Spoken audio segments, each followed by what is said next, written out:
Bonsoir mesdames, bonsoir messieurs. Je suis très heureux de vous accueillir pour ce nouveau numéro de l'Unipop, Art, Littérature et Cinéma. Alors ce soir, je suis très heureux d'accueillir un monsieur qui est très spécialisé dans le sujet qui va nous occuper, sur Maurice Ravel. Je suis très heureux, je vous demande d'accueillir Manuel Cornejo.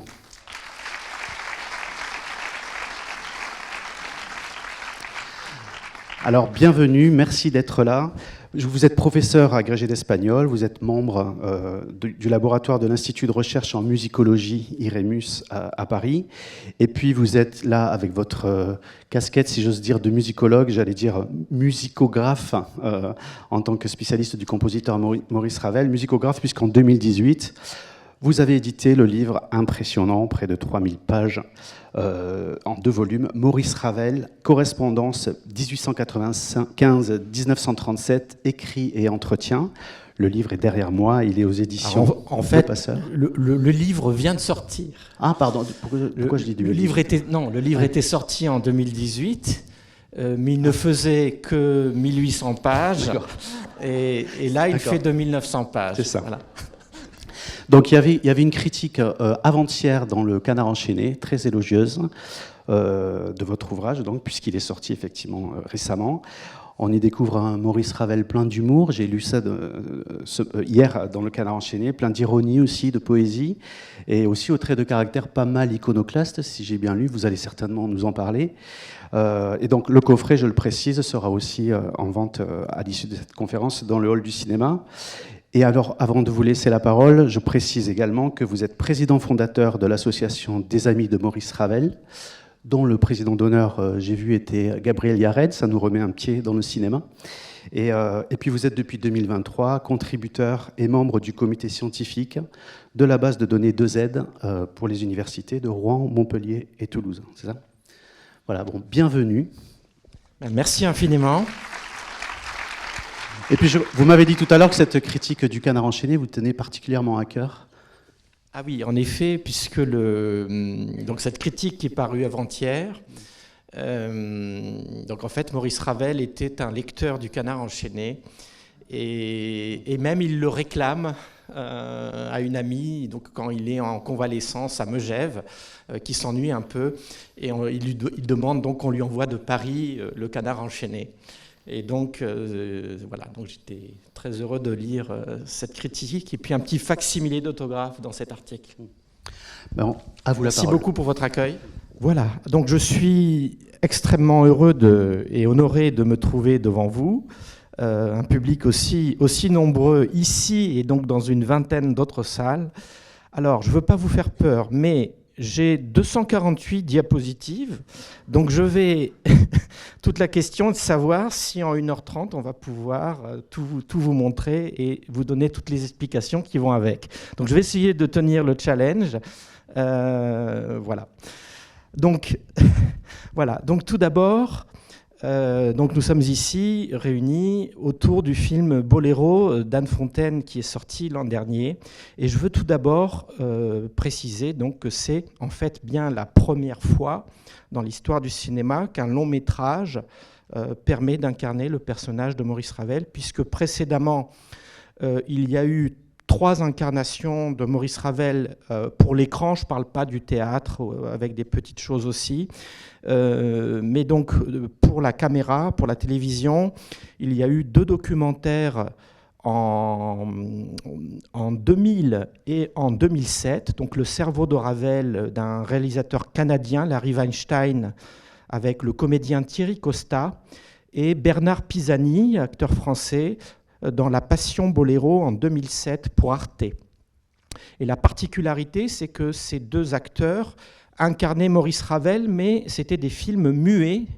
C'était des reconstitutions, à tel point qu'une partie des spectateurs croyaient que c'était de vraies images d'archives. Donc je reçois régulièrement des courriers de personnes me demandant de trouver ces films, pensant que c'est le vrai Ravel, alors que c'est une reconstitution. Donc là, vous voyez, là, c'est Bernard Pisani, donc en 2007, l'un des 3 comédiens. Et sinon, la seule fiction avec un Maurice Ravel qui précède, c'est une très belle fiction, malheureusement qui n'a été diffusé qu'une seule fois sur Antenne 2 en 1979. C'est un moyen métrage de 23 minutes de Guy Gilles, très poétique, qui s'appelle Monsieur Ravel, avec le comédien Marc Cassot. Voilà, donc j'espère qu'il y aura un jour une rediffusion de ce très beau petit film. Donc, nous sommes réunis ici autour du film Boléro d'Anne Fontaine, qui a coécrit donc le scénario, et comme précisé dans le générique, vous le voyez, donc ce film est un biopic, donc adapté de la biographie de Maurice Ravel, mais comme vous le voyez, librement adapté de la biographie de Maurice Ravel par Marcel Marnat aux éditions Fayard 1986, qui est un ami.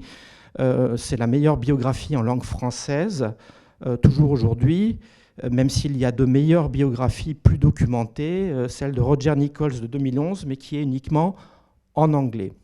Et donc, mon propos dans la conférence d'aujourd'hui est plutôt de partir. Alors, comme je sais qu'une partie du public a déjà vu le film, que d'autres ne l'ont pas vu et vont le voir après. Donc, mon propos est de puiser dans le film tous les éléments authentiques de la vie et de l'œuvre de Maurice Ravel et de vous les donner dans l'ordre chronologique. Et donc, je vous proposerai des diapositives qui sont à la fois prises dans le film et d'autres prises dans la réalité avec des documents d'archives, certains que je vais vous montrer en exclusivité pour vous. Certains documents sont inédits, que vous pourrez découvrir ou méconnus.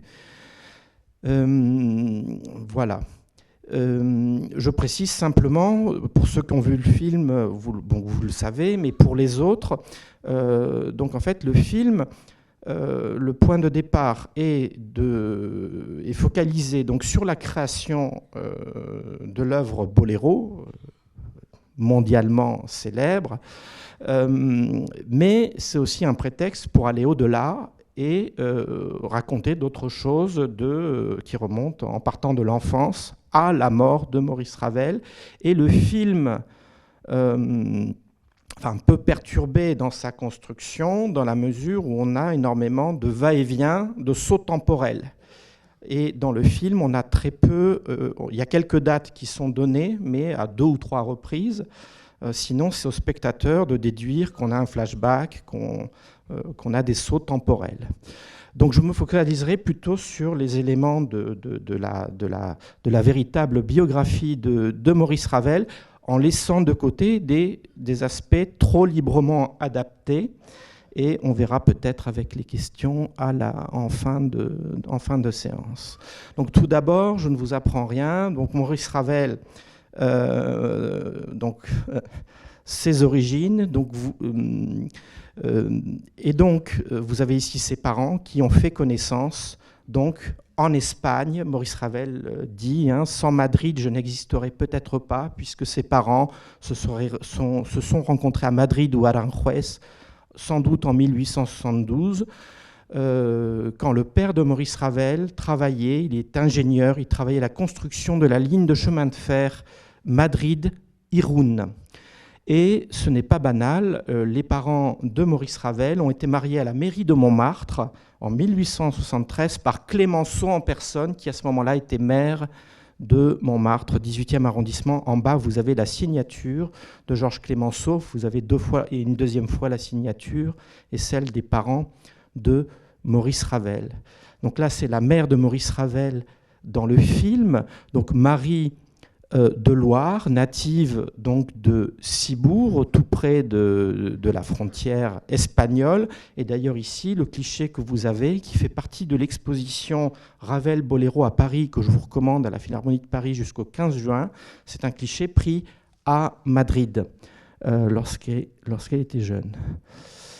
Et ici, à droite, vous avez le portrait peint de la mère de Maurice Ravel. C'est un portrait très important qui fait aussi partie de l'exposition et qui est en fait dans le salon de musique du compositeur dans sa demeure. Et le tableau est peint par un oncle, là du côté paternel, un oncle suisse, Édouard Ravel. Ici, vous avez la maison natale de Maurice Ravel à Cibourg, sur le quai, qui porte aujourd'hui son nom depuis 1930. Et ici, vous avez Maurice Ravel qui pose donc en 1912 avec sa maison natale à l'arrière-plan. Sachant que la mère de Maurice Ravel a une origine relativement modeste socialement.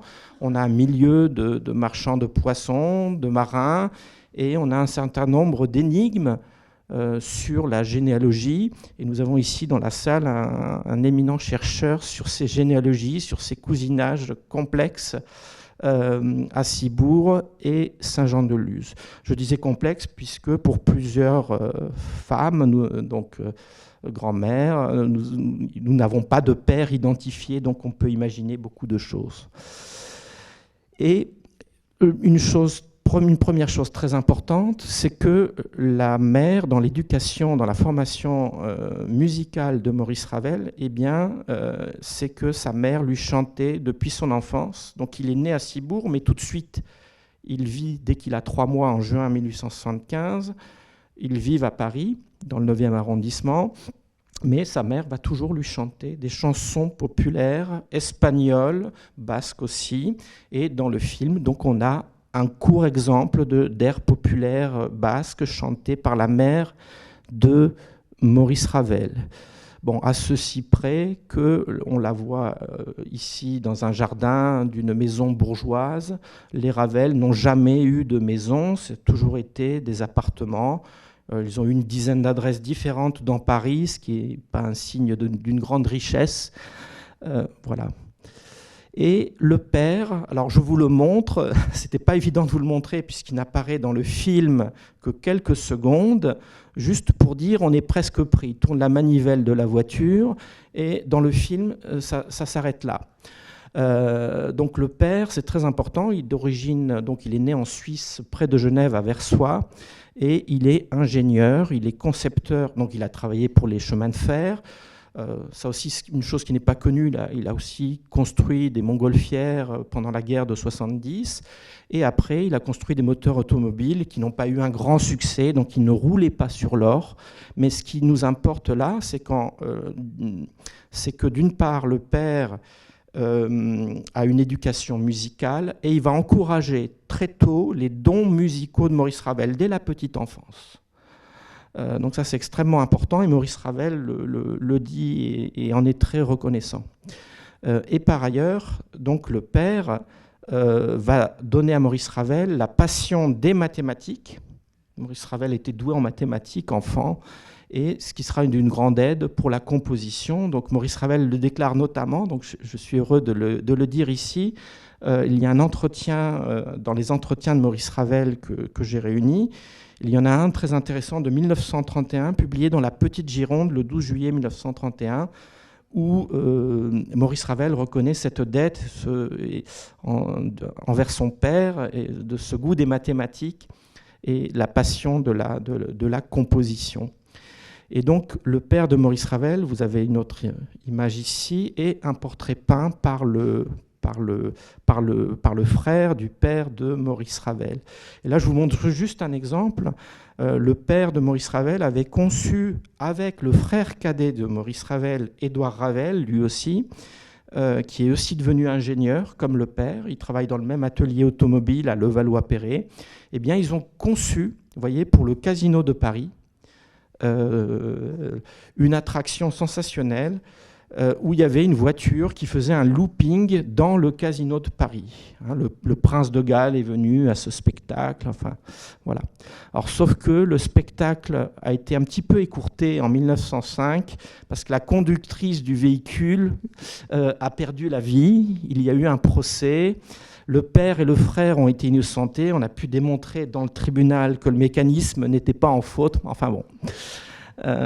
Voilà. En tout cas, ce qui nous importe, c'est que le père a donc donné le goût à son fils pour tout ce qui est mécanique, les automobiles. Ils allaient au salon de l'automobile tous les ans au Grand Palais, et le goût des automates musicaux. On sait que le frère de Maurice Ravel a témoigné, c'est un témoignage intéressant, à la radio juste au sortir de la Deuxième Guerre mondiale, où le frère de Maurice Ravel raconte que son frère enfant adorait aller au musée des arts et métiers à Paris, où il y a une salle qui existe toujours, avec des automates musicaux, des petits animaux, des singes, enfin, qui font... Et Maurice Ravel possède cet objet qui est extraordinaire, un oiseau mécanique et qui chante et qui bouge en même temps, et qu'il aimait montrer à ses visiteurs. Là, vous avez la famille au complet, vers Montmartre, dans un restaurant. Alors, donc, pour la formation musicale de Maurice Ravel, donc je vais peut-être accélérer, nous avons un certain nombre de personnes que je tiens à mentionner. Tout d'abord, Santiago Riera, pianiste espagnol dont il deviendra ami. Nous avons une rencontre très importante en 1888, quand il est adolescent, avec Ricardo Viñes, pianiste hispano-catalan, dont il va devenir très proche. Et ce pianiste, c'est lui donc qui va créer la plupart des œuvres de Maurice Ravel de piano.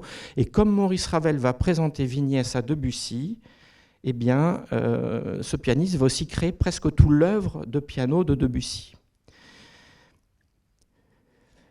Maurice Ravel va être formé ensuite au conservatoire, qui à l'époque, donc aujourd'hui c'est le conservatoire d'art dramatique, mais à l'époque de musique, rue Bergère. Et il aura pour professeur pour la théorie, l'harmonie, Émile Pessard. Là vous voyez Maurice Ravel en moustache assis. Et il aura comme professeur également, Maurice Ravel est à l'extrême gauche, Charles Wilfrid de Berriot, qui n'est autre que le fils de la célèbre Malibran, grande cantatrice espagnole.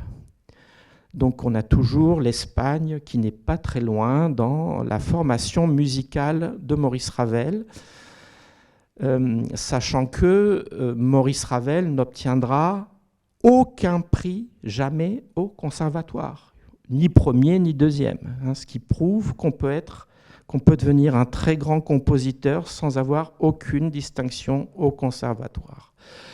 Alors, je voudrais juste donc vous préciser que Maurice Ravel avait comme modèle suprême de compositeurs trois principaux. Le plus important, indéniablement, c'est Mozart. Mozart, c'est vraiment c'est vraiment le compositeur qu'il porte au pinacle, pour lequel il a la plus grande admiration. Et il y aura aussi, pour son début de carrière, et là ça peut étonner davantage, donc Emmanuel Chabrier, auteur d'Espagne. Et nous savons que Maurice Ravel, lorsqu'il partageait cette passion pour Chabrier au conservatoire, ça ne plaisait pas beaucoup à ses professeurs. Et étonnant aussi, Erik Satie. Erik Satie, les gymnopédies. Donc vous voyez Mozart, Chabrier, Erik Satie. Et évidemment, ce goût pour Erik Satie, qui est un compositeur si singulier, est très surprenant. Et notamment dans la classe d'Émile Pessard, nous savons que ça ne plaisait pas forcément beaucoup. Mais c'est important à préciser.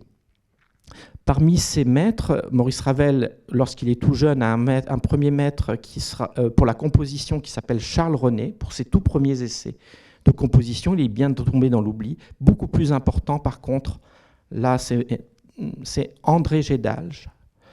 André Gédalge, qui est l'auteur d'un traité de la fugue et qui est en fait l'assistant de Gabriel Fauré, qui est donc aussi professeur de composition de Maurice Ravel de 1898 au début des années 1900. Et Gabriel Fauré, voyez, considérant Ravel comme trop recherché, trop raffiné, très doué aussi, très intelligent. Mais il souligne sa recherche de l'excessif, sa sincérité désarmante. voyez, donc ce sont des... Vous voyez, les jugements de Gabriel Fauré peuvent surprendre quand on voit que certains, au début de carrière de Maurice Ravel, semblent juger sa musique sèche ou froide. Hein, donc, ce n'est pas du tout l'avis de ces professeurs qu'ils trouvent au contraire trop audacieux, trop révolutionnaire. Oui, donc Gédalge et Fauré, vraiment, c'est très important, surtout Gédalge, une immense dette. Et c'est à eux deux qu'il dédiera le trio et le quatuor, qui sont deux de ses premiers chefs-d'œuvre. Et là intervient, vous l'avez vu dans le film, ou vous le verrez, un épisode connu. Donc Maurice Ravel, quand on est élève dans la classe de composition, ce qui est normal, c'est de passer le concours de Rome pour tenter d'avoir le premier prix, partir à Rome, avoir une bourse. Et Maurice Ravel a tenté le concours à 5 reprises, de 1900 à 1905. Il s'est simplement abstenu de concourir en 1904. Et ce qui est donc connu, c'est que Maurice Ravel a obtenu en 1901 un 3e prix. Alors ça s'appelait deuxième, second Grand Prix en 1901 avec la cantate Mira, une 3e place. C'est pas si mal. Mais ce qui est très choquant, c'est qu'après, logiquement, quand un candidat avait eu une première distinction en 2e ou 3e place, il était normal de passer automatiquement les tours d'essai les années suivantes. Et là, il a été recalé. Et notamment la dernière année, il est recalé dès le tour d'essai, ce qui provoque un grand scandale. Parce que d'abord, il est atteint par la limite d'âge de 30 ans, donc l'année d'après, il ne pourra plus jamais concourir.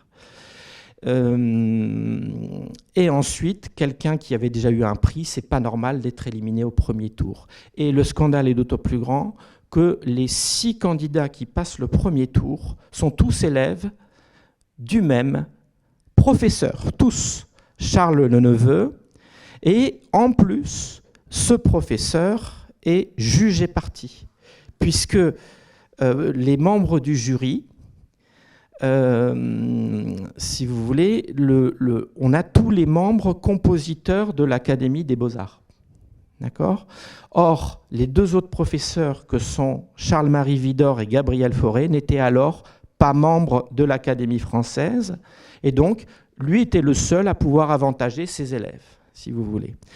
Et là, j'ai préparé pour vous, vous avez cette diapositive avec le jury de 1905 ayant éliminé donc Maurice Ravel. Alors il manque à l'appel Camille Saint-Saëns qui était absent, qui est membre de l'Académie mais est absent. Et donc vous avez en haut Théodore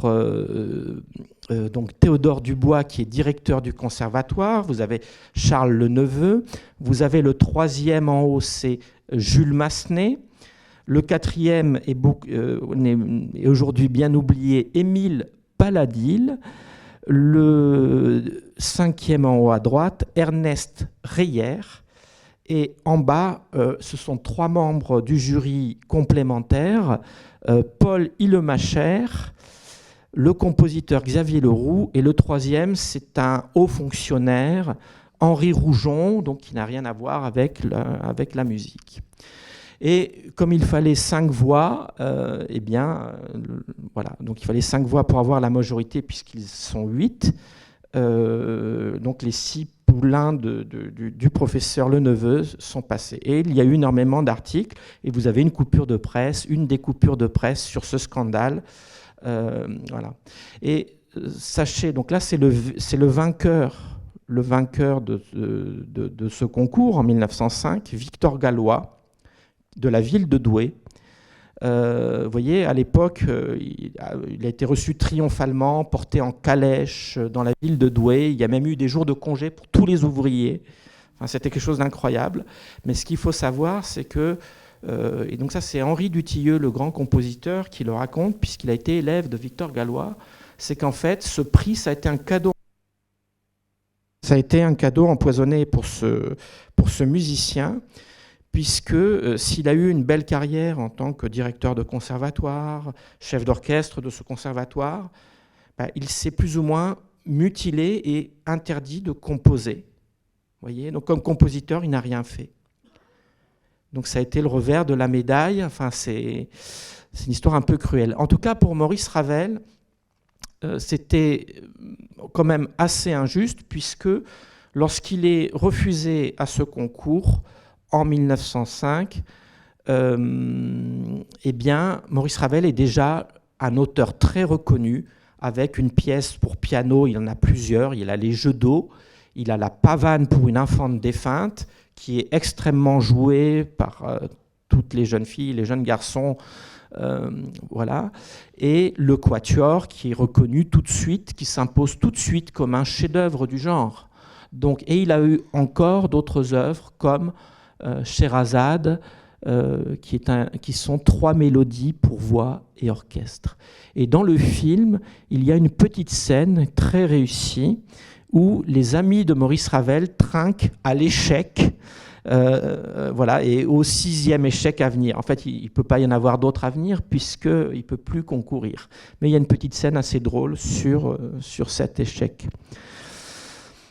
Alors une autre, pour des questions d'esthétique, avec ce début de carrière de Maurice Ravel, eh bien, il faut savoir que les débuts de Maurice Ravel ont été difficiles, puisque plusieurs critiques ont eu la dent très dure contre Maurice Ravel en l'accusant d'être un plagiaire de Claude Debussy, que vous avez ici, et d'être un mauvais plagiaire de Debussy. Et dans le film, donc on a 2 courtes scènes assez drôles où le pianiste Alexandre Tarot campe le rôle de ce critique grincheux envers Maurice Ravel. Voilà, donc là c'est le vrai Pierre Lalo, il s'appelle Pierre Lalo et il est le fils du compositeur Édouard Lalo, auteur de la symphonie espagnole.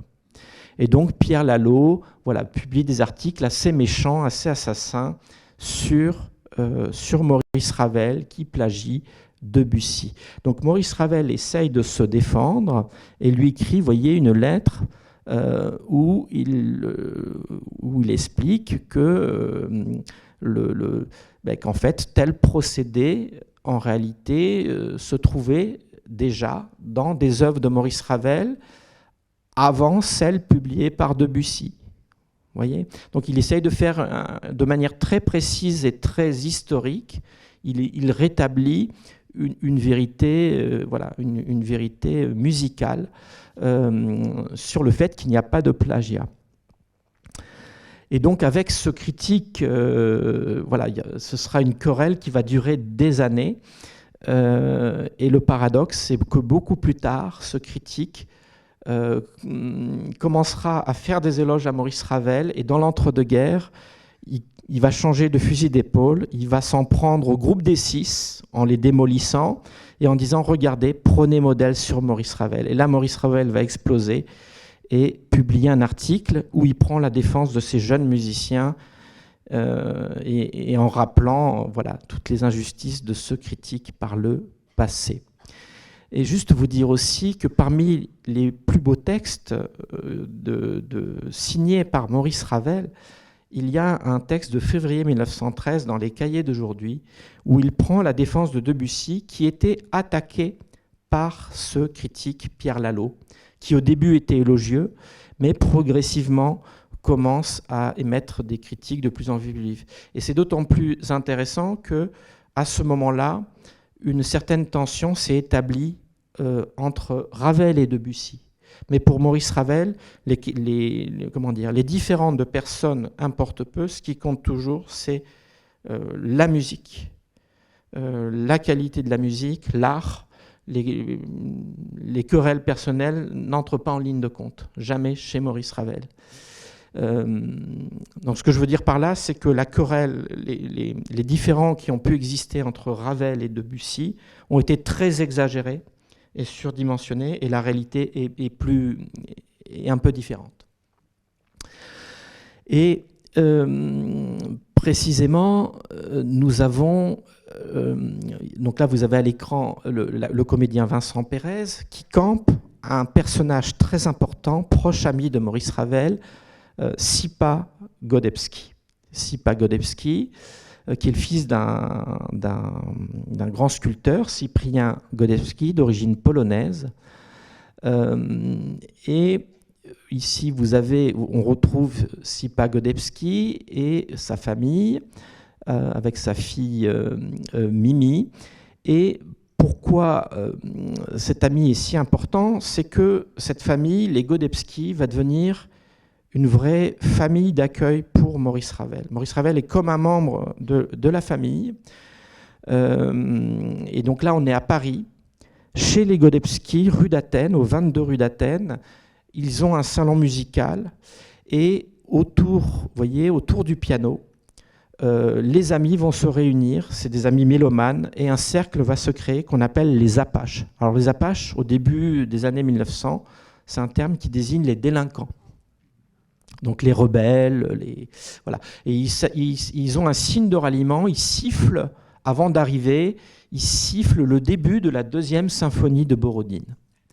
Là, vous reconnaissez, vous avez Ricardo Vignès au piano, vous avez Sipa Godewski qui est assis, derrière son fils Jean.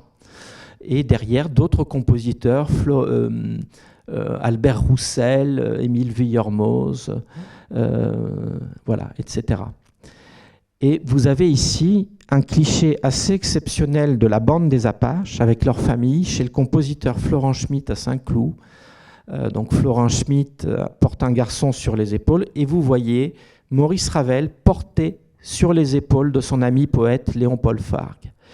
Alors l'importance de ce cercle, si vous voulez, c'est que le point commun, c'est que ce sont des mélomanes.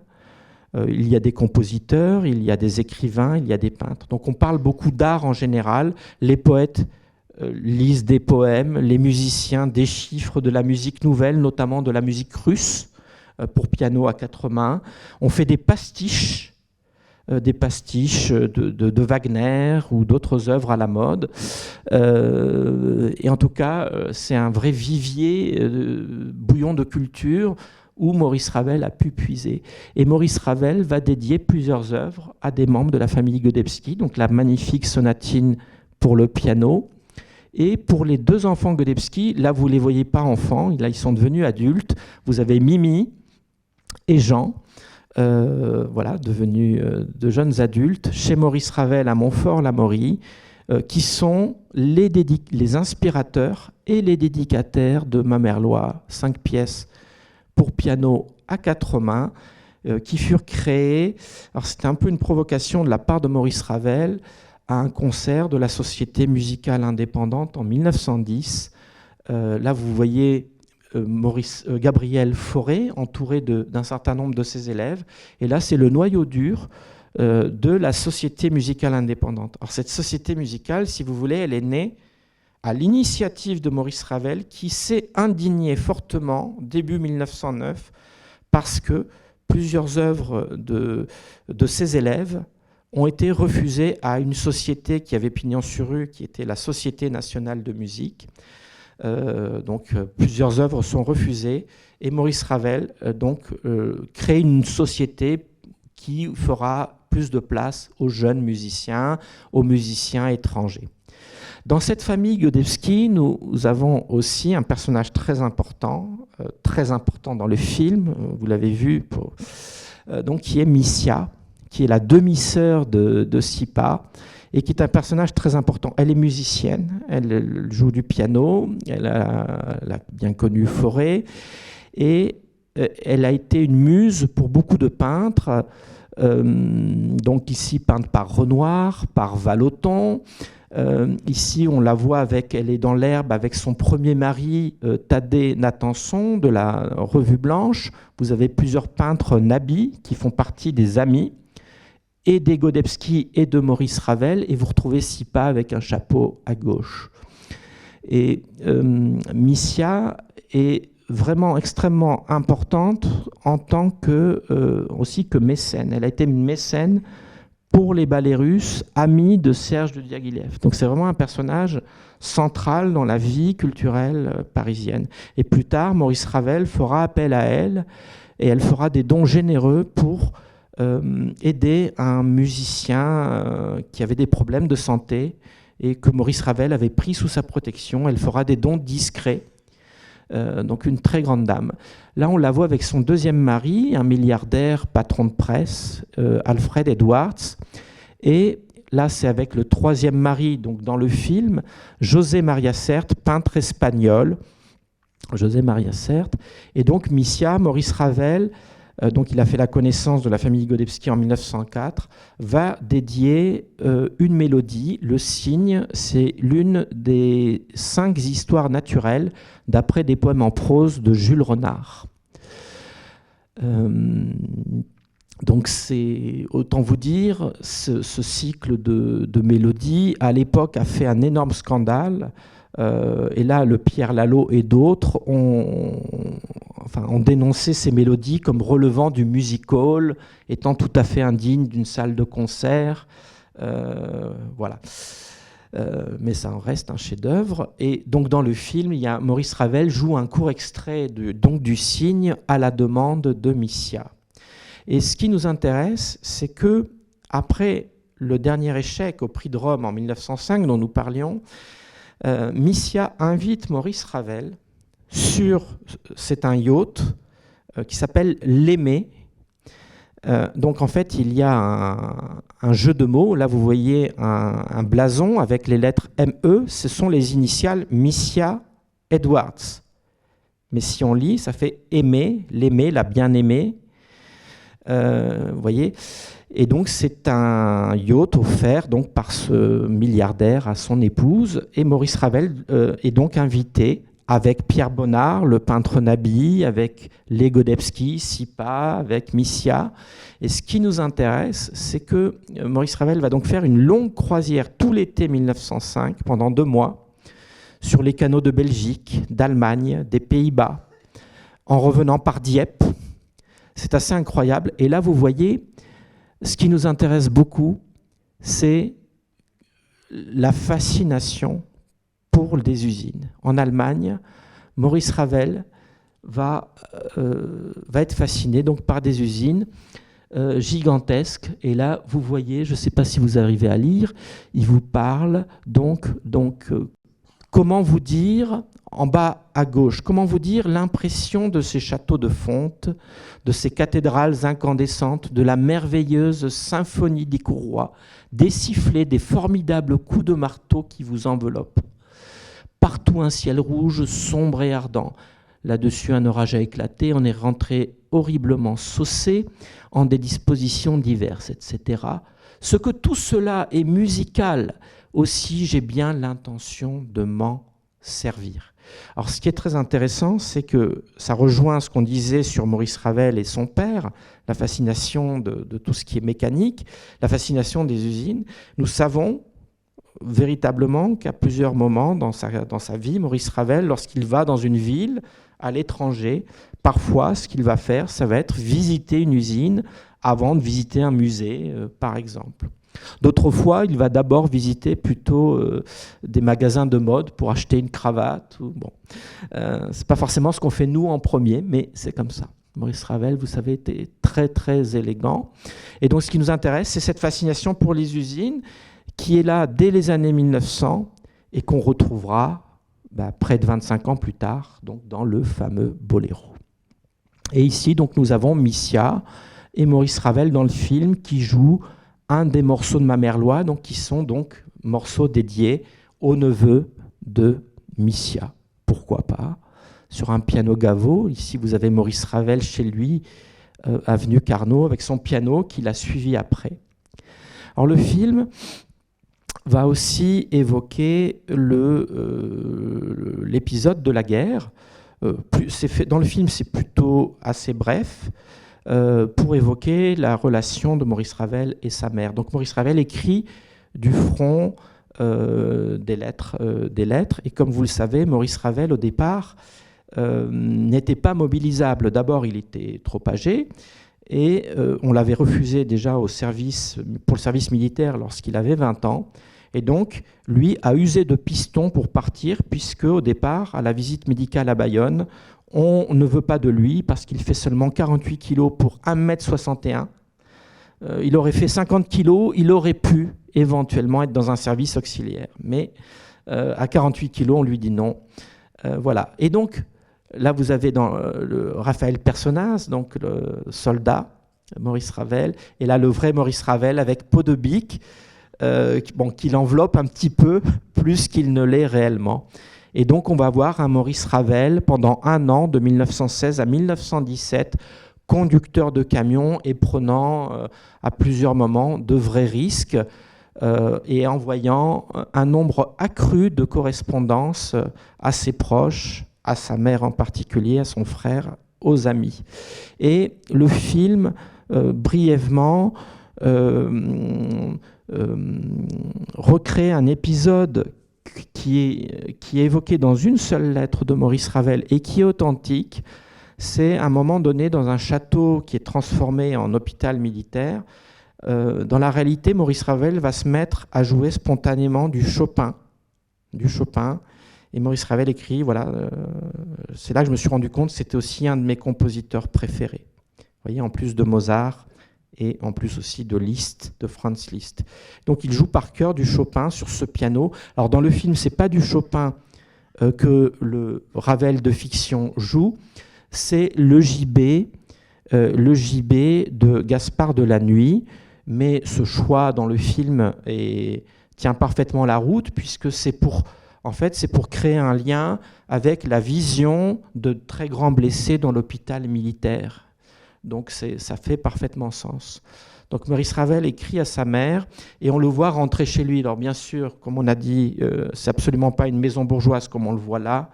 Dans la réalité, c'est un petit appartement au tout dernier étage, au 5e étage, et pas avec tout ce confort. Et il arrive à temps pour le décès donc de sa mère en janvier 1917, un décès qui le désole profondément, atteint son moral durablement pendant des années. À tel point, voilà, vous voyez, 3 ans plus tard, Maurice Ravel est en Ardèche, dans un hameau à Lapra, vous voyez, dans cette demeure. Là, c'est une image au printemps, mais dans la réalité, Maurice Ravel y arrive fin décembre, donc c'est pas exactement le même spectacle. Et c'est le lieu chez un ami où Maurice Ravel va composer la valse. Et la valse, Maurice Ravel, il y songe depuis 1908 sous le titre en allemand Wien, Vienne en allemand, et déjà c'était une œuvre pensée pour Missia. Je précise bien qu'avec Missia, Maurice Ravel n'a qu'une relation purement amicale et rien d'autre, strictement rien d'autre.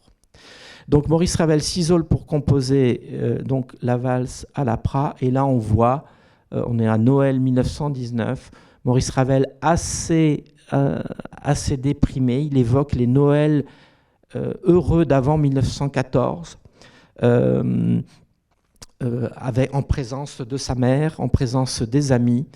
Et vous voyez, parmi les petites phrases caractéristiques chez Maurice Ravel, il n'y en a pas beaucoup.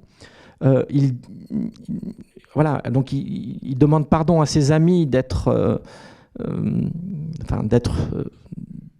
si triste à ce moment-là, on est à Noël, et il leur rappelle « Aimez-vous bien parce qu'il n'y a que cela qui compte ». Donc Maurice Ravel, que certains prétendent froid, qui écrit que l'amour est ce qu'il y a de plus important. Et donc Maurice Ravel compose la valse en quelques mois, qu'il pense comme un hommage en fait à la valse viennoise, à toute l'histoire de la valse viennoise. Et là, nous avons une lettre où Maurice Ravel dément toutes les interprétations qu'on a pu faire de la valse.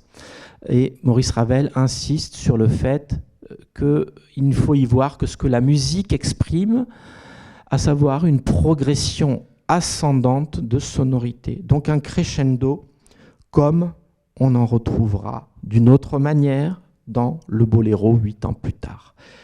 Juste après la valse, Maurice Ravel s'installe en janvier 1921 à Montfort-l'Amaury.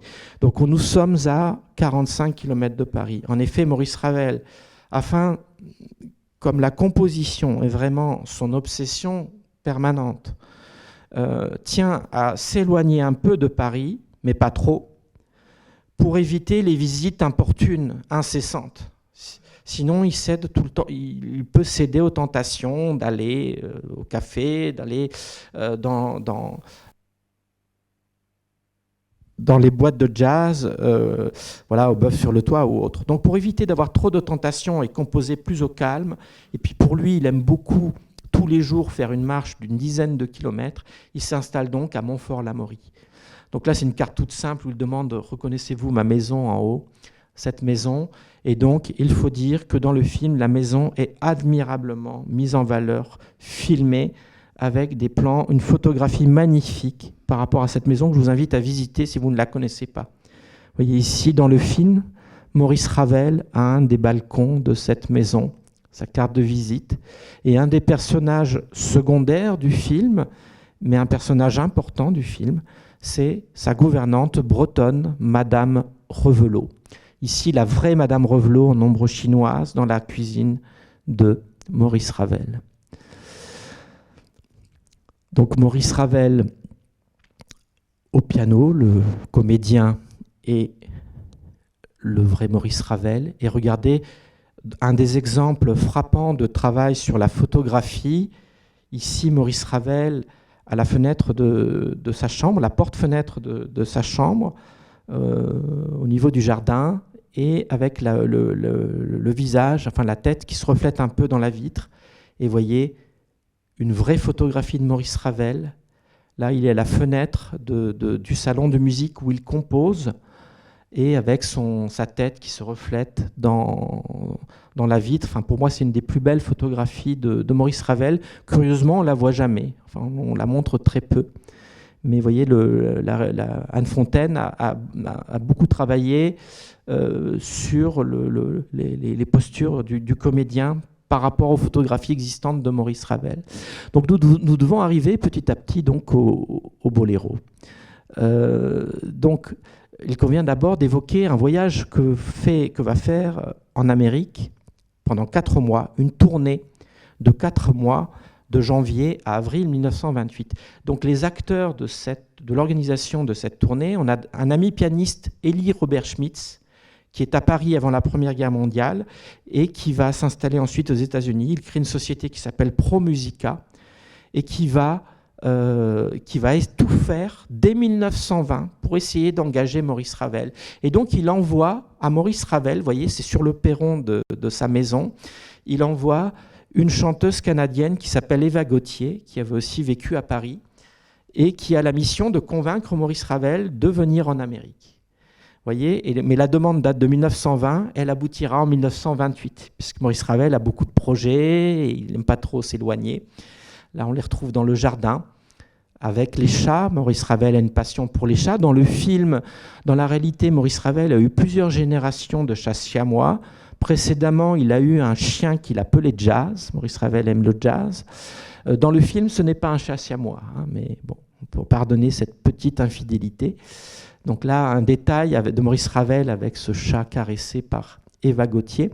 Un autre acteur de la tournée américaine, c'est quelqu'un de formidable, Robert Bruxelles, qui, au ministère, c'était un service conjoint du ministère des Affaires étrangères et je dirais des Beaux-Arts, et qui donnait des subventions aux artistes français qui partaient en tournée à l'étranger, et qui a donc soutenu Maurice Ravel et une très grande dame américaine, la milliardaire Anne Morgan de la Banque Morgan, qui a beaucoup fait pour la reconstruction de la France dévastée après la Première Guerre mondiale, et qui soutient dans une lettre à l'État français la tournée américaine de Maurice Ravel. Donc c'est pas très connu. Et donc Maurice Ravel va préparer ses bagages pour partir en Amérique. Il prend le paquebot France, ça mettait à peu près une semaine pour arriver à New York. Et vous voyez, on lui a organisé une tournée en Amérique complètement folle. Vous voyez, complètement folle, puisque elle va dans tous les sens et on lui fait parfois repasser par le même endroit. Donc ça veut dire que Maurice Ravel passe une grande partie de sa tournée dans des trains de 24 heures ou plus. Donc lui, il adorait ça, hein, il adorait ses voyages en train. mais c'est une tournée quand même assez fatigante où c'est un mélange de concerts d'orchestre. Il va diriger des programmes entiers de ses œuvres, sans le boléro, qui n'est pas encore composé, bien sûr, et puis des concerts de musique de chambre où il va être au piano. Et c'est une tournée triomphale aux États-Unis, au Canada, côte Est, côte Ouest. Dans le film, les États-Unis, c'est assez relativement rapide. À travers cette diapositive, on voit Maurice Ravel donner des concerts en Amérique. Là, c'est dans le film. Et là, dans la réalité, vous voyez, là, à Chicago. C'est une photo largement méconnue, là aussi aux États-Unis. Là, dans le film. Alors, vous voyez, donc, dans le film, pour suggérer que la tournée passe par beaucoup de villes, sont incrustés des noms de villes directement à l'écran. Bon. Ils n'ont pas pu tourner aux États-Unis, bien sûr. Là, c'est l'un des trains que Maurice Ravel a pris pendant cette tournée. Ça me semble important de le mentionner parce que tous ces trains qu'il a pu prendre ont pu être aussi une source d'inspiration pour le boléro imminent. Lors de sa tournée, Maurice Ravel fait escale à Hollywood. Ici, on le voit à côté d'une chanteuse avec qui il a fait la tournée en Amérique, Liza Roma.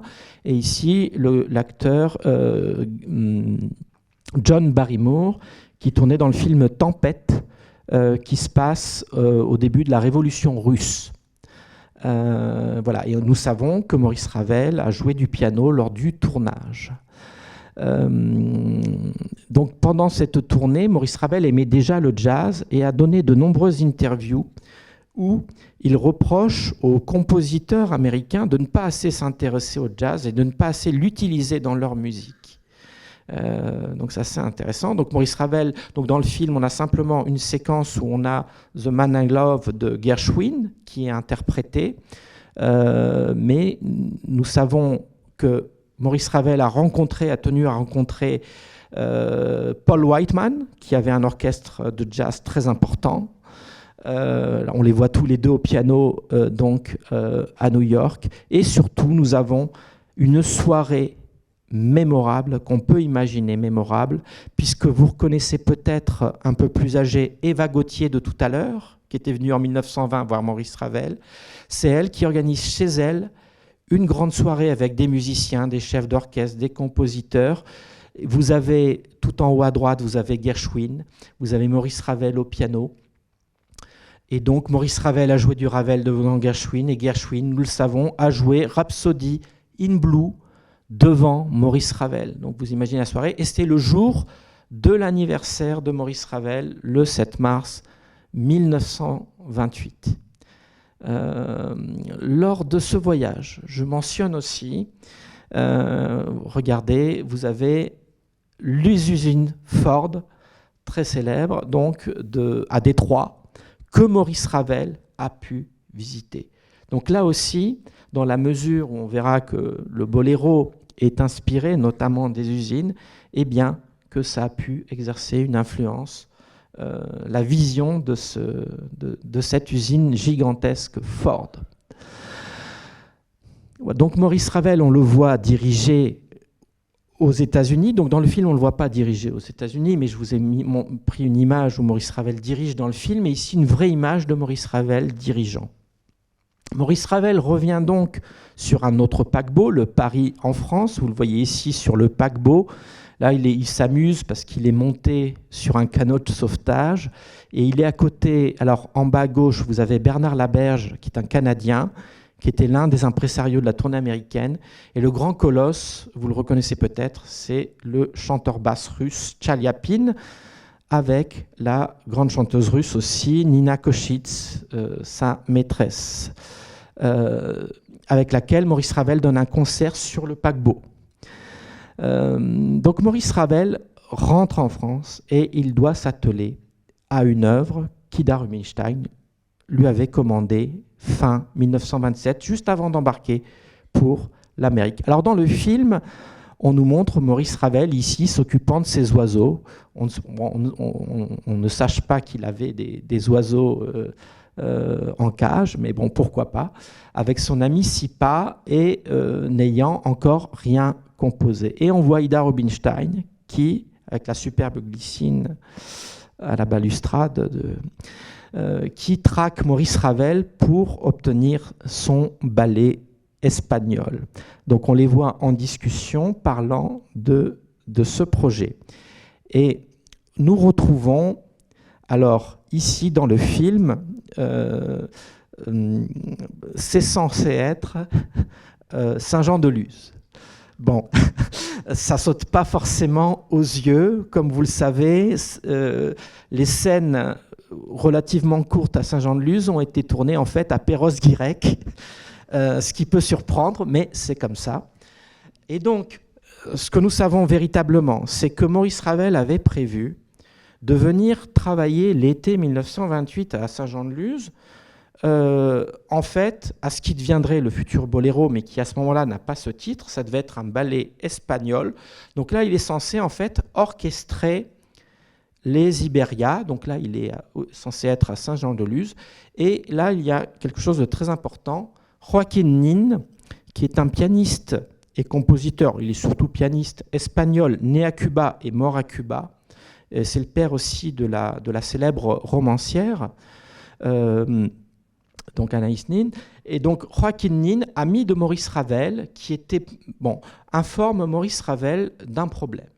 À savoir que, vous voyez, Ida Rubinstein, ça c'est Maurice Ravel qui écrit, avait demandé à Ravel d'orchestrer 6 morceaux d'Iberia d'Albéniz, que Ravel avait connu, bien sûr, à Paris.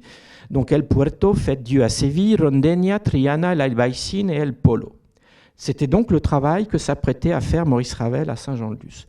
Or, comme il se trouve que Joaquín Nin conduit en voiture Maurice Ravel de Montfort-l'Amaury, où réside Ravel, à Saint-Jean-de-Luz en passant par Arcachon, au cours du voyage, donc, il l'informe qu'en fait, le compositeur et chef d'orchestre espagnol, Enrique Fernández Arbós, à Madrid, donc, a déjà fait l'orchestration d'Iberia d'Albéniz pour un autre ballet de la célèbre danseuse La Argentina qui sera donné en 1929 à Paris.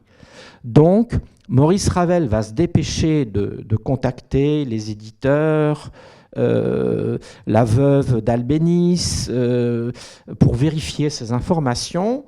Et dès lors, il va décider donc de composer une œuvre de son cru. Là, dans le film, nous voyons Maurice Ravel, de colère, jeter son début d'orchestration de l'Iberia d'Albéniz dans une autre scène, par dépit, après une critique de Lalo, on le voit jeter au feu une partition.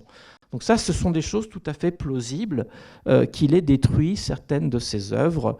Nous savons qu'il a détruit un mouvement de sa sonate pour violon et piano pour le refaire entièrement. Donc, chez lui, là, vous voyez la superbe image de son jardin, eh bien, Maurice Ravel va donc composer une œuvre de son cru. Et donc, c'est ce qu'il explique dans la lettre que vous avez ici, de début septembre 1928. Alors, regardez, esclave d'une parole que je suis bien certain de n'avoir pas donnée avant mon départ pour l'autre monde, c'est-à-dire l'Amérique. J'avais entrepris pour Ida Rubinstein un travail sans intérêt, c'est-à-dire orchestrer Iberia, qu'après un échange de correspondance entre Saint-Jean-de-Luz, Paris, Montfort, Barcelone, Madrid et Saint-Sébastien, il nous a fallu abandonner. À ma grande satisfaction, mais au désespoir d'Ida Rubinstein. Je lui ai alors proposé de réaliser une machine dont j'eus l'idée il y a quelques 3 ans et que je n'aurais jamais mise à exécution par crainte d'être sabotée. Et donc, quel est ce projet ? Là, on voit Maurice Ravel dans le film tâtonnant et voilà, cherchant des idées. Donc, en fait, c'est un projet, un autre projet de ballet espagnol que la danseuse Sonia Pavlov, qui est bien oubliée, lui avait commandé en 1923. Donc en fait, l'idée, ça s'appelait le portrait de l'infante. Là, c'est écrit dans l'article de presse d'enfant, mais c'est l'infante d'Espagne. Et l'idée, c'était un pot pourri de pièces d'orchestre de Maurice Ravel, inspiré par l'Espagne, donc l'Alborada del Gracioso, etc. etc. Et pour faire la jonction entre les divers morceaux, eh bien, vous voyez, Maurice Ravel avait, au piano, pour le piano, écrit plusieurs danses. Vous voyez, danse de séduction. Et vous avez danse grotesque fandango. Or, le premier titre du ballet espagnol composé par Ravel pour Ida Rubinstein, c'est Fandango. Donc, mon hypothèse, c'est que c'est ce projet initial pour cette autre danseuse russe, Sonia Pavlov, soit ce qui est devenu ensuite le Fandango, puis Boléro de Maurice Ravel. Là, vous voyez un superbe plan depuis le piano de Ravel sur son bureau où il compose. Et ici, une scène d'anthologie dans le film où Maurice Ravel, avec sa gouvernante, Madame Revelot, interprète l'air à la mode très célèbre Balencia, que Maurice Ravel cite lorsqu'il se réfère au boléro qu'il qualifie de musique, enfin d'œuvre vide de musique, de chef-d'œuvre vide de musique, et en faisant un rapprochement avec cet air populaire. Là, on voit Maurice Ravel composer. Et dans le film, alors une idée originale, surprenante, c'est que, vous voyez, nous avons une usine qu'on voit au début du film. On a le bruit des machines dans le film. Et donc, une idée originale qui n'est pas la réalité, mais qui est une belle idée artistique pour le film, pour le coup, c'est que Maurice Ravel, c'est bien là qu'il va remettre le manuscrit du boléro. Vous voyez ? Et donc là, il lui remet, sachant que là, vous avez, avec l'autorisation pour vous spécialement du propriétaire, qui est un milliardaire à New York, Monsieur Lehman, que je remercie, c'est le manuscrit définitif. Il y a 2 manuscrits complets du boléro, un à la Bibliothèque nationale au crayon, un à New York à l'encre. Et là, vous voyez bien la première page de ce manuscrit avec la dédicace à Ida Rubinstein. Et vous remarquez un petit détail, le titre boléro s'écrit sans accent aigu, donc à l'espagnol.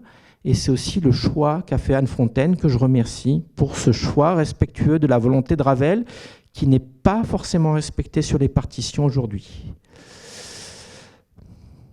Bon, là, c'est le contrat, c'est moins intéressant, c'est le contrat du boléro au lendemain de la remise du manuscrit.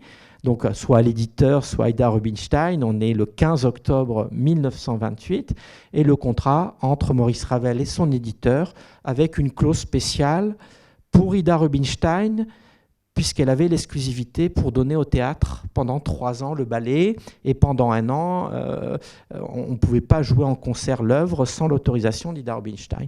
Donc Maurice Ravel ne peut absolument pas assister aux représentations. Pourquoi ? Là, la presse évoque les répétitions. Eh bien, parce que d'abord, Maurice Ravel, vous le voyez, ça l'a beaucoup amusé, a été fait docteur honoris causa à l'université d'Oxford. Et le jour de la création du boléro, là, vous voyez les autres personnes qui ont participé à la création. Donc, il y a bien sûr Ida Rubinstein qui est la danseuse principale. Sont cités également le chef d'orchestre Walter Straram. Et puis, sont mentionnés donc, le peintre auteur des décors, Alexandre Benoît, ainsi que la chorégraphe Brosnia Nijinska. Mais ce soir-là, Maurice Ravel, au lieu d'être à Paris pour son ballet espagnol, il est à Madrid. Il est à Madrid pour le concert d'inauguration d'une institution qui est la Casa de Velázquez. Et je suis très heureux de saluer dans la salle le descendant du fondateur de la Casa de Velázquez de Madrid, qui est une institution française, c'est une grande école française, une des grandes écoles françaises de l'étranger, avec la Villa Médicis, l'école française de Rome, d'Athènes, etc., du Caire. Donc Maurice Ravel est là pour ce concert où il joue du piano. Voilà. Et Maurice Ravel est absent pendant 1 mois, tout le mois de novembre 1928. Vous voyez une autre longue tournée en Espagne avec une amie chanteuse et un violoniste. Et vous voyez, le 22, il est à Madrid, le 27, il est à Oviedo. Il revient en train à la hâte à Paris, juste à temps, à mon avis, peut-être 1 ou 2 heures avant la représentation du 29 novembre, pour la 3e et dernière représentation. Regardez, avec la troupe d'Ida Rubinstein, des costumes espagnols. Vous voyez le décor, Ida Rubinstein ici avec un chat. Et là, vous voyez la vie de Maurice Ravel. Alors, il s'amuse. Vous voyez, depuis que j'ai terminé le Boléro le 15 octobre, exactement, je n'ai pas cessé de déambuler. Quittant la toge, donc la toge, c'est celle de Dr honoris causa à Londres, enfin à Oxford, pardon, pour la capa, et le pullover pour le smoking, ceci dans un pullman, afin d'arriver juste pour la dernière représentation de mon ballet. Représentation fort réussie, mais pittoresque, ce qu'il ne fallait pas. Donc il regrette l'excès de pittoresque espagnol dans cette représentation. Maurice Ravel sera évidemment acclamé à cette 3e représentation. Toutes les représentations sont un triomphe. Ici, Maurice Ravel prépare les partitions. Maurice Ravel, là, dans le film, écoute son enregistrement du Boléro. Ça, c'est un document très rare. Le premier enregistrement, un des 2 premiers enregistrements du Boléro est fait par Ravel. Et les tout premiers acheteurs du disque, enfin, il y avait même plusieurs disques, avaient droit à ce facsimilé d'autographe de Maurice Ravel. Mais ça, c'est un document qui est extrêmement rare. Voilà. Alors, pourquoi Maurice Ravel parle d'excès de pittoresque ? Eh bien, parce que ici, nous sommes à Saint-Jean-de-Luz. Alors, nous ignorons qui est au centre, mais je pense que nous le saurons bientôt grâce à monsieur Francis Lipa. En tout cas, Maurice Ravel, qui désormais porte des lunettes, vous avez à l'extrême, vous avez un ami qui s'appelle Léon Léritz, avec lequel Maurice Ravel fait un voyage en Espagne, au Maroc, en 1935, financé par Ida Rubinstein, qui a commandé un autre ballet à Ravel, Morgiane, un ballet des 1001 nuits, un ballet féerique, qui malheureusement n'a pas vu le jour en raison de la maladie de Ravel. Et en fait, cet ami, Léon Léritz, avait en projet, regardez, avec l'accord de Ravel, un projet de décor qui mêle au premier plan l'Andalousie, le côté oriental, les palais que Maurice Ravel a pu voir au Maroc, et à l'arrière-plan, vous remarquez une usine. Et les danseurs auraient eu les costumes, c'était un mélange de costumes de torero, la corrida, l'Espagne, et des ouvriers. Vous voyez ? Donc très original. Alors ce projet malheureusement ne s'est pas fait du vivant de Ravel, mais il s'est fait sous l'occupation en 1941. Il a pu se faire avec l'accord du frère de Maurice Ravel à l'Opéra de Paris.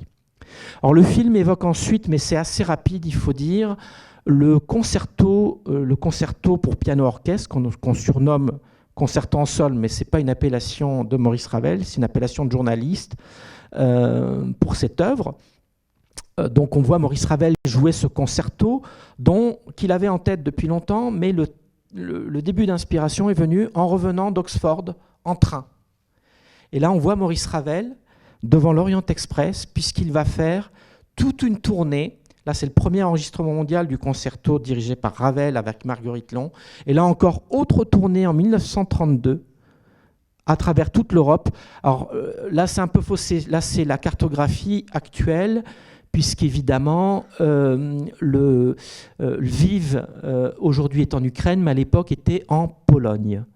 Mais vous voyez une grande tournée où Maurice Ravel dirige l'orchestre avec Marguerite Long au piano. Ici, on les retrouve à Saint-Jean-de-Luz en 1935. Alors, j'accélère. Le film mentionne du bout des lèvres le concerto pour la main gauche que lui commande le pianiste manchot autrichien Paul Wittgenstein, qui, vous le savez, a dénaturé profondément l'œuvre de Maurice Ravel. Et bref, mais voilà, comme le film ne développe pas, je vais pas le faire ici. En tout cas, le film a tenu aussi. Le film aurait pu s'en tenir, si vous voulez, au très grand succès du Boléro. Mais le film a voulu aussi donc rappeler les origines de Maurice Ravel, et puis aussi aller jusqu'à son décès et évoquer la maladie. Donc il faut savoir que les dernières années, au moins les 5 dernières années, une maladie neurologique dégénérative va le frapper, va le priver de sa faculté de composer, de coordonner les mouvements. Et ça commence, alors dans le film, il a des difficultés à signer des autographes, il n'arrive plus à nouer sa cravate. Là, il est dans sa salle de bain, dans sa maison. Il fait tomber une tasse par terre. Donc tout ça, c'est parfaitement plausible. Et là, je vous montre un document bouleversant. Vous voyez, on est en 1934. Il fait une cure de santé en Suisse. C'est l'anémie cérébrale dans toute son horreur. C'est le début de la lettre. Et cette lettre finit à tous les 3 toute l'affection d'un désespéré. Et vous savez, ce qui désespère Maurice Ravel, ce n'est pas tant sa situation personnelle, sa souffrance, c'est son incapacité de composer, puisqu'il n'y a que la composition qui compte à ses yeux. Et là, regardez, ça c'est un document parmi les plus pathétiques. Vous voyez, il est tout court, c'est juste, c'est une correspondance sur une carte de visite. Merci, cher ami, cette charmante Morgiane, donc ce ballet commandé par Ida Rubinstein, me fait perdre le peu de cerveau qui me reste.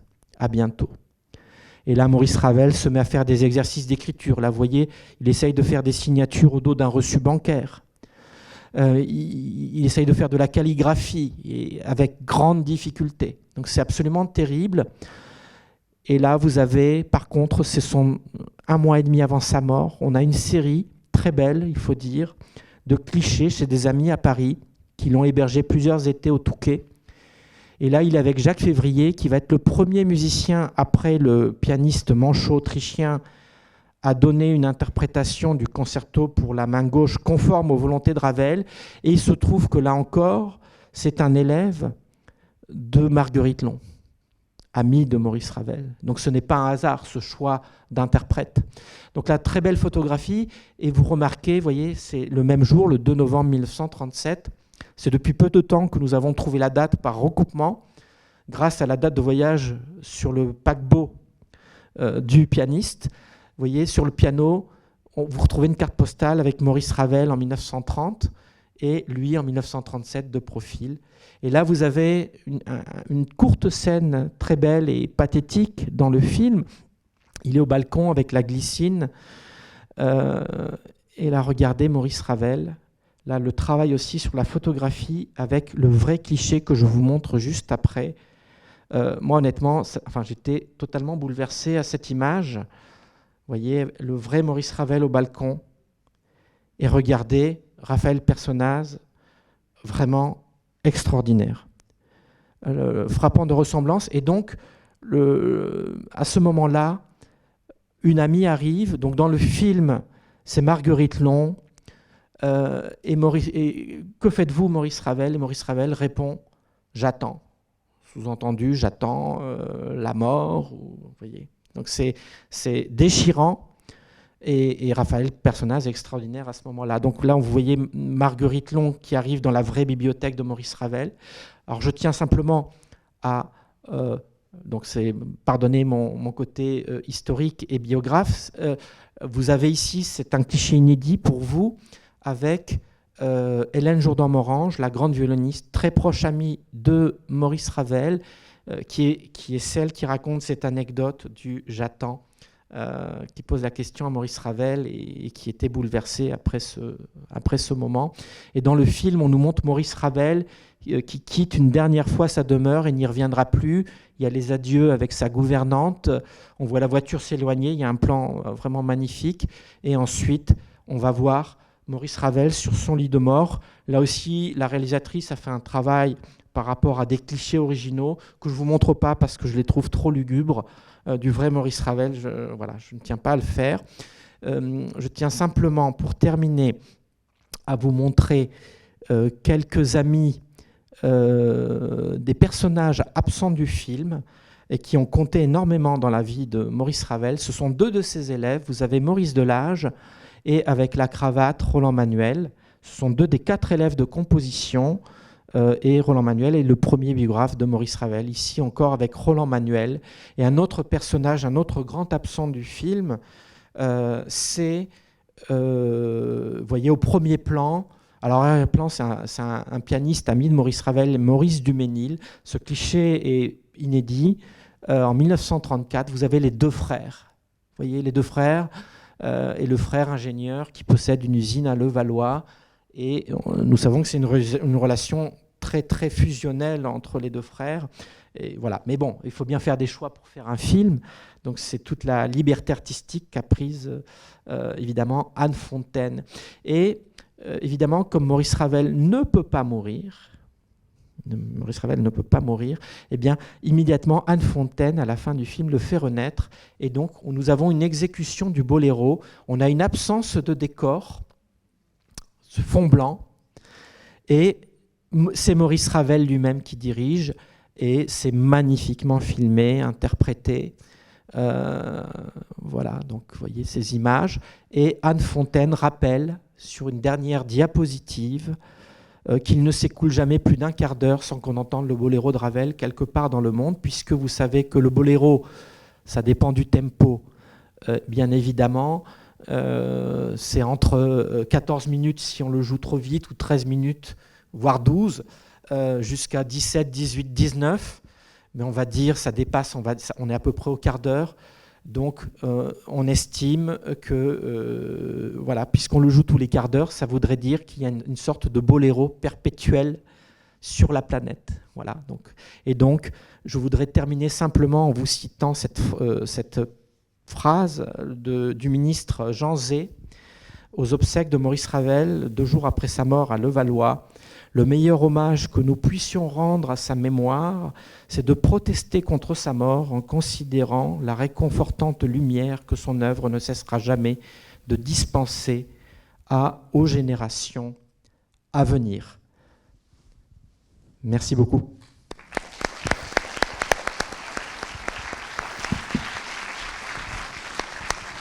Et s'il y a le temps, je peux répondre à quelques questions. Et à l'issue, vous avez aussi, si vous le souhaitez, vous avez le livre qui vient tout juste de sortir aux éditions Gallimard, 2900 pages, 2 volumes. Voilà. Donc ce sont ses écrits, ses correspondances, ses entretiens, diverses langues, et qui permettent de mieux appréhender l'homme et le compositeur. Et aussi, il y a plusieurs nouveautés par rapport au pays natal de Maurice Ravel. Il y a notamment une vingtaine de correspondances à Lili Pawlowski, la sœur de l'architecte Alexandre Pawlowski, par exemple. Bonsoir, merci. Est-ce que vous pourriez nous éclairer un peu sur ses relations avec Colette et l'œuvre qu'ils ont faite ensemble? Oui. Alors en effet, donc c'est évidemment L'Enfant et les sortilèges. Donc L'Enfant et les sortilèges est absent du film, donc d'Anne Fontaine. Il y a une brève allusion, mais implicite, où Maurice Ravel donne parle de sa lenteur, parfois, pas toujours, de sa lenteur à composer. Donc en fait, Maurice Ravel déjà connaît Colette depuis, on va dire, 1900 environ. Il fréquentait un salon musical à Paris d'une aristocrate, donc Marguerite Bonny de Saint-Marceau, et donc tous les deux fréquentent ce salon musical. Mais voilà, mais sans être vraiment amis, mais ils se fréquentent, ils se connaissent depuis les années 1900.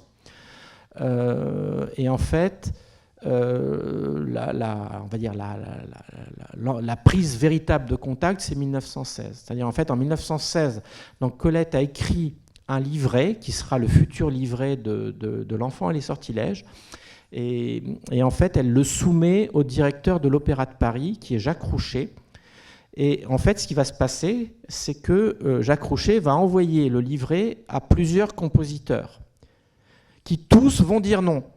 Donc Igor Stravinsky dit non, Paul Dukas dit non, Florent Schmitt dit non. Et quand vient le tour de Ravel, il est soldat à ce moment-là, il est conducteur. Il accepte immédiatement, il est enthousiasmé.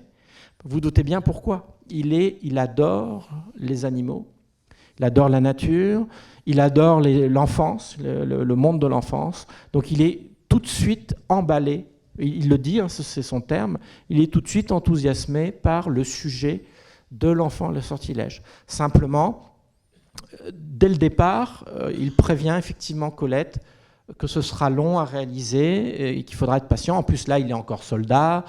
Après, il y aura le décès de sa mère, il y aura d'autres projets d'œuvre. Il y a aussi une chose moins connue, en 1920, c'est-à-dire la commande, elle date de 1916, l'aboutissement, c'est 1925. Donc il faut 9 ans en tout pour que cette œuvre aboutisse. Et ce n'est pas 9 ans de trop. Mais vous voyez, par exemple, il y a un moment important, en 1920, Maurice Ravel, un des amis de la photographie où Maurice Ravel est porté sur les épaules du poète. L'un des amis de ce groupe s'appelle Pierre Aour. Eh bien, cet ami, qui est extrêmement proche de Maurice Ravel, il est marié, il a un fils, eh bien, va mourir à 40 ans en 1920. Eh bien, il faut savoir, c'est pas très connu, mais Maurice Ravel, en fait, il va veiller cet ami les 3 derniers mois de sa vie en Normandie. Et c'est un moment où aussi il essaye de composer. Mais vous comprenez bien, composer quand on a un ami qui agonise à côté, c'est pas forcément évident. Donc, il est bouleversé, vous voyez. Donc ça ralentit le processus de composition. Il en sera, voilà. Et la relation avec Colette, elle est magnifique. Les échanges épistolaires qu'on a entre eux sont très très beaux et montrent qu'ils ont sympathisé, qu'ils ont noué des liens. Maurice Ravel va l'aider à faire des démarches administratives auprès de la SACEM, la Société des auteurs dramatiques, enfin, de la paperasse, voilà, qu'elle ne comprend pas trop. Et puis, elle va aussi prendre des nouvelles de Maurice Ravel. Je ne l'ai pas mentionné. En octobre 1932, Maurice Ravel a eu un accident de taxi. Alors, je précise que ce n'est pas cet accident qui a provoqué la maladie. Il n'a pas dû arranger les choses, mais il n'a pas créé la maladie, puisque ce serait plutôt l'été 1932 que Maurice Ravel, qui était jusque-là très bon nageur tous les étés, voilà, il venait plusieurs mois, n'arrive plus à regagner le rivage et il est obligé de faire la planche et on le ramène sur le rivage. Donc c'est le premier symptôme des problèmes de coordination et d'aphasie, d'apraxie, etc. Et donc, après l'accident de taxi, Colette prend de ses nouvelles, vous voyez, de manière très attentionnée, et elle lui dédicace plusieurs de ses livres. Enfin, il y a une vraie amitié qui s'est nouée. Donc c'est une très belle relation, même si, et puis on le voit pour l'enfant et les sortilèges, Maurice Ravel fait plusieurs suggestions. Donc il y a une lettre très, très belle où Maurice Ravel lui demande est-ce qu'on ne pourrait pas développer le passage où il y a l'écureuil. Il voudrait qu'il y ait plus de dialogue pour l'écureuil. Donc malheureusement, on ne peut pas comparer la version initiale de L'Enfant et la sortilège de 1916 avec la version définitive. Mais il est sûr qu'il y a eu des petits changements, et dont une partie impute à Maurice Ravel. Mais comme on n'a pas le manuscrit complet, on a juste une page de tout ce livret. Voilà. Mais en tout cas, c'est une très belle relation et une très belle collaboration entre les deux. On le sent bien à travers leurs échanges épistolaires. Alors j'ai pas mal de questions depuis les salles sur la vie sentimentale de Maurice Ravel. Les gens demandent s'il a été marié, s'il a eu des enfants, et une personne en particulier dit « Vous dites que sa relation avec Missia était amicale. Ça semble beaucoup plus complexe dans le film. Est-ce une liberté d'Anne Fontaine ?» Absolument. Donc c'est une liberté de la réalisatrice, librement adaptée de la biographie. Donc absolument aucun document ne permet de l'étayer. En tout cas, il n'a jamais été marié. Donc pas de descendance directe. C'est la même chose pour son frère qui lui s'est marié mais étant à plus de 80 ans et sans descendance. En tout cas, Maurice Ravel, on n'a aucune vie sentimentale connue. Nous n'avons rien du tout. Mais c'est rien du tout. Rien dans toute sa correspondance. Et par rapport à Missia, si vous voulez, parmi les choses qui tendent à faire penser qu'il n'y avait vraiment rien, c'est que à plusieurs moments, Maurice Ravel demande des nouvelles de Missia à son frère, S'il avait une relation directe avec elle, il la contacterait directement, il ne passerait pas par son frère, vous voyez. Donc, bon, peu importe. Mais en tout cas, avec Missia, on a l'indice de rien. Il y a une proximité, mais qui tient à la passion pour l'art, pour la musique, pour la peinture, pour les peintres nabis. Missia était une amie de Mallarmé, Stéphane Mallarmé, qui est le poète de prédilection de Maurice Ravel. Vous voyez, et Maurice Ravel va mettre en musique des poèmes, 3 poèmes de Stéphane Mallarmé. Et Maurice Ravel, grâce au Bogolyevski, va devenir ami de la fille de Stéphane Mallarmé. Mais on est vraiment plus dans les affinités artistiques et pas dans l'affectif. Et alors, par contre, pour répondre aux personnes qui vous posent des questions sur cette vie sentimentale de Maurice Ravel, nous avons 2 choses. Alors, une chose que j'ai citée tout à l'heure, c'est cette phrase où Maurice Ravel dit, justement, c'est à cet ami Pierre Aour qui est mort à 40 ans. Hein, 1 an avant, le Noël qui précède, il lui dit donc à Pierre, son épouse c'est Pierrette, aimez-vous bien parce qu'il n'y a que cela qui compte. Donc ça, c'est clair quand même. Et d'autre part, dans une autre lettre, là c'est une lettre à une proche amie qui s'appelle Hélène Kahn Casella, qui est l'épouse du pianiste et compositeur, chef d'orchestre et musicologue Alfredo Casella, italien mais fixé à Paris une partie de sa carrière. Et en fait, ils vont divorcer. Ils se connaissent depuis les années 1900, mais ils vont divorcer vers 1920. Maurice Ravel en est désolé, mais dans la lettre qu'il fait à son ami, il lui écrit « Mais vous savez, nous les artistes, nous ne sommes pas faits pour la vie de couple. Nous faisons une vie impossible à nos conjoints. » Vous voyez, donc c'est l'impossible. On est tellement voué à notre carrière artistique, à notre art, qu'on ne peut pas avoir de conjoint. Bon, c'est ce qu'il écrit dans cette lettre en tout cas. Et il y a une autre phrase célèbre où Maurice Ravel dit la musique est ma seule fiancée. Alors peut-être une dernière question aussi qui vient d'une autre salle. Merci pour cette conférence très intéressante et enrichissante. Je suis pianiste depuis longtemps et je n'ai jamais joué une œuvre de Ravel. Quel est le niveau de difficulté à jouer par rapport à des œuvres de Mozart ou de Debussy ? Oh là là. En tout cas, moi ce que je conseillerais, c'est pour interpréter les œuvres de piano de Maurice Ravel, bon, à part bien sûr se procurer des partitions, ce sont quand même des œuvres très difficiles à jouer, à bien jouer en tout cas, très difficiles à bien jouer.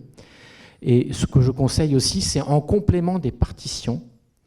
C'est un conseil que je donne souvent à de jeunes pianistes, c'est de se procurer 2 livres, alors malheureusement épuisés, mais qui sont épatants à mes yeux pour quelqu'un qui veut jouer l'œuvre de piano de Maurice Ravel. En fait, ce sont des livres de 2 grands pianistes qui ont eu le privilège unique d'être invités sans rien payer.